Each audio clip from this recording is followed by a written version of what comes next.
রুচিশীলভাবে কাজটা কীভাবে করা যায় এই জিনিসটা আসলে ওরা বুঝে যেভাবে চাইছি এসএফএস করে দিছে, যেটা আসলে হয়তো এসএফএস না হইলে এত সুন্দরভাবে আমি আসলে সাজাতে পারতাম না।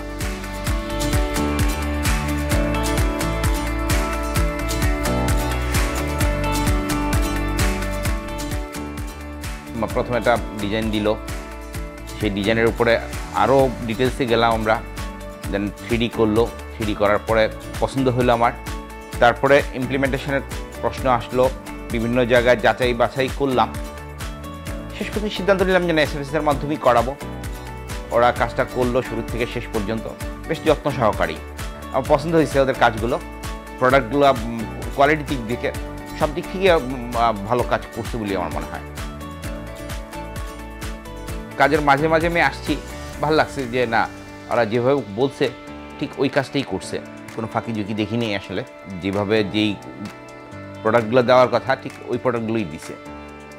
একসময় শেষ হলো, শেষ হওয়ার পরে নিজে দেখলাম, আমার আত্মীয় স্বজন এসে দেখলো, সবাই প্রশংসা করছে যে না কাজটা ভালো হয়েছে, ওভারডান হয়নি, যত্ন নিয়ে কাজ করা এটা বোঝা যায়।